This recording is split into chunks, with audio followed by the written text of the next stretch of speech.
Saludos mis amados hermanos, estamos una vez más haciendo un estudio bíblico y en este día continuamos con el tema del antinomianismo.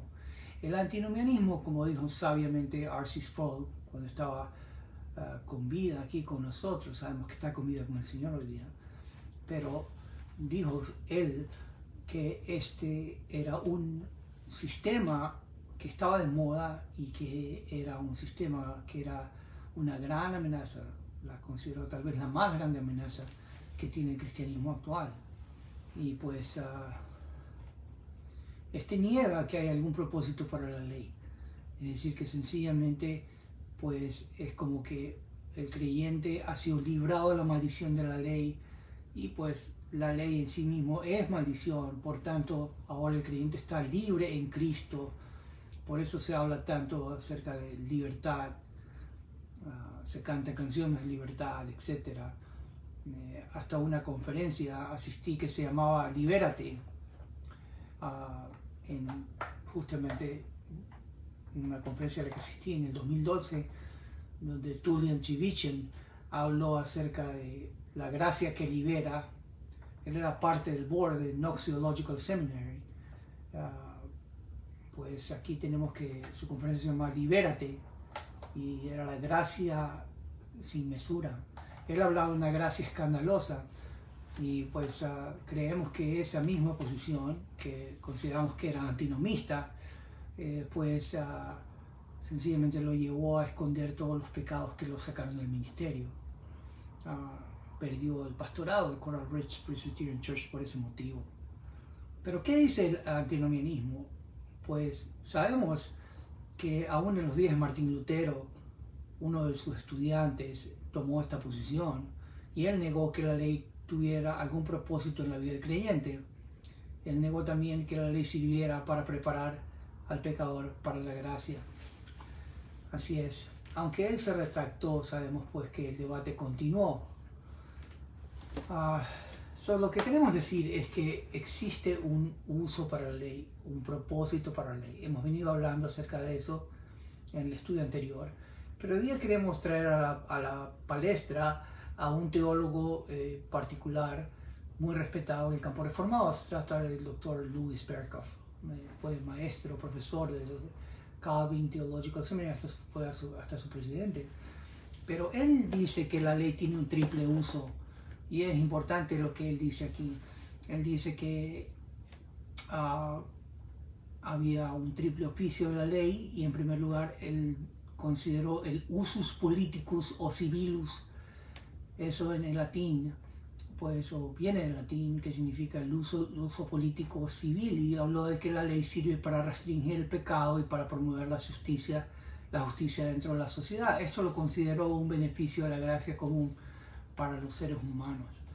Después él habló de usus elenticus o pedagogicus, y esta es la capacidad pedagógica de la ley, ¿no? Y sirve para traer al hombre bajo convicción del pecado y para hacerlo consciente de su incapacidad de cumplir las demandas de la ley, y de esa manera es un ayo, es una guía, es un tutor que lo lleva a Cristo. Estamos plenamente de acuerdo con ese uso, ¿no? Así es como lo vemos en las Escrituras. Ciertamente que la ley pues nos condena, y cuando venimos por gracia por medio de la fe de Jesucristo, pues somos libres de esa condenación, ¿no? Pero es la ley la que nos lleva justamente hacia Cristo. Pero después Berkhof cita un usus didacticus o normativus. Un usus normativus o didácticus significa que hay un uso didáctico de la ley, un uso normativo de la ley. Y también a este se le llamó el tertius usus legis, pues que habla del tercer uso de la ley. Y Berkhof dice así: la ley es una regla de vivir para los creyentes, les recuerda sus deberes y los conduce en el camino de la vida y de la salvación. El tercer uso de la ley está negado por los antinomianos. Aquí está el detalle. Eso es exactamente lo que venimos diciendo. Es decir, que los antinomianos niegan que hay un uso didáctico o normativo de la ley. Pero sin embargo, a diferencia de algunos, los reformados, pues, y por cierto, tenemos que hacer una diferencia, una distinción que el mismo Berkhof hace entre los luteranos y los reformados. era lo que para los luteranos, pues ellos le daban un énfasis al segundo uso de la ley, es decir, al uso pedagógico de que la ley nos lleva a Cristo, nos convence de pecado y nos lleva a Cristo, pero que pues los luteranos no le dieron una importancia al tercer uso de la ley, al uso pedagógico o el uso normativo, pero los reformados sí lo hicieron y dedican, dice Berkhoff aquí, dedican todavía mayor atención a la ley en relación con la doctrina de la santificación, permanecen inconmovibles en la convicción de que los creyentes todavía están bajo la ley como regla para vivir y para mostrar gratitud. Qué importancia, ¿no? Mira lo que dice pues Berkhoff. Dice que los reformados, y esto es los reformados antiguos, conservadores, porque como ya te dije, hay reformados que son modernos, de un nuevo corte, que sutilmente van negando la importancia de la ley, ¿no? Algunos piensan pues que la ley no tiene nada que ver con ellos, que fueron libres de la ley, entonces están libres para hacer lo que quieren. El problema es que ahí hay un problema con la doctrina de la santificación. Y la doctrina reformada, conservadora, tradicional, antigua, histórica, pues cree que, y tiene la convicción de que los creyentes todavía están bajo la ley como regla para vivir y como para mostrar gratitud. De hecho, el Catecismo de Heidelberg dedica 11 domingos a la discusión de la ley y en su tercera parte, pues, de este catecismo se habla de la gratitud. Así es. Así que, pues, este catecismo de Heidelberg, que es netamente reformado, afirma la importancia que tiene la ley en la vida del creyente. De hecho, déjame leerlo, ¿no?, para entender un poco mejor lo que estamos hablando.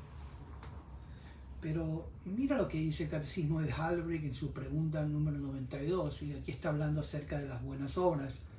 Dice, si solamente las que proceden de la fe verdadera son realizadas en conformidad a la ley de Dios. Lo voy a repetir, dice, solamente las buenas obras que proceden de la fe verdadera y son realizadas en conformidad de Dios y para la gloria de Dios, estas son consideradas buenas obras. ¿Te das cuenta? No las que se basan en nuestras buenas intenciones o en mandamientos de hombres. En eso estamos de acuerdo, no se trata de cumplir con mandamientos de hombres, pero te das cuenta que el catecismo de Heidelberg, y por cierto la palabra catecismo lo único que significa es instrucción, pero este catecismo dice pues que las buenas obras proceden de la fe verdadera, en primer lugar, pero también son realizadas conforme a la ley de Dios. Te das cuenta, hay un uso didáctico, un uso normativo para la ley. De hecho, desde la pregunta 92, ya te voy a decir, hasta la pregunta 113, todo esto trata acerca de los 10 mandamientos.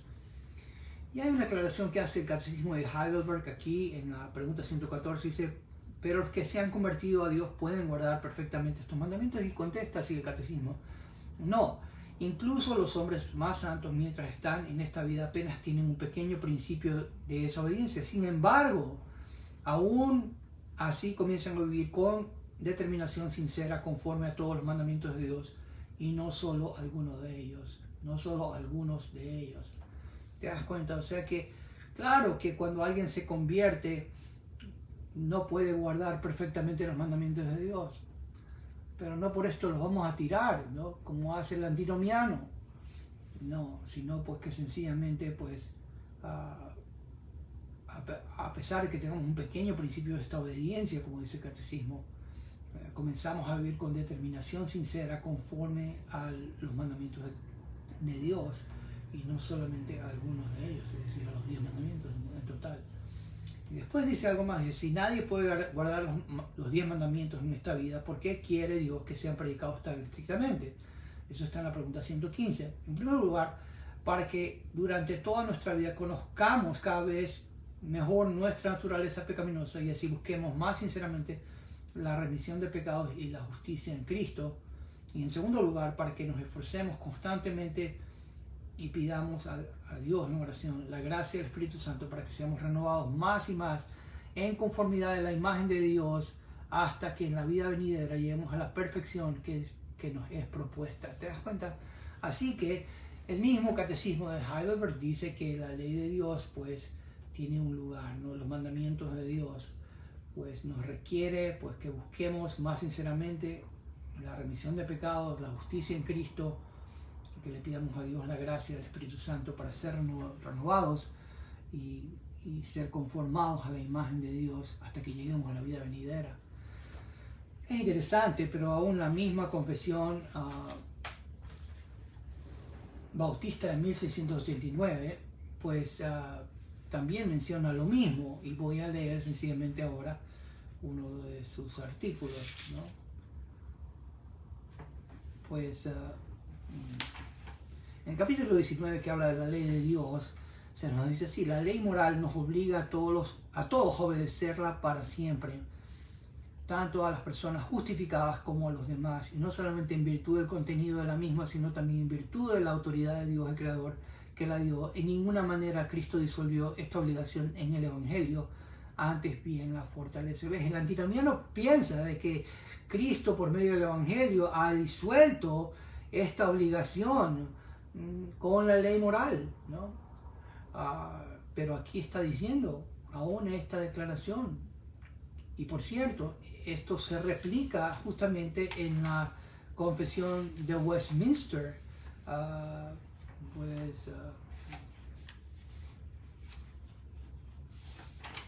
en el capítulo 19, esta confesión, en el inciso 7, dice: los usos de la ley mencionados anteriormente no son contrarios a la gracia del Evangelio, sino que concuerdan dulcemente con ella, pues el Espíritu de Cristo subyuga y capacita la voluntad del ser humano para hacer libre y alegremente lo que la voluntad de Dios revelada en la ley requiere que se haga.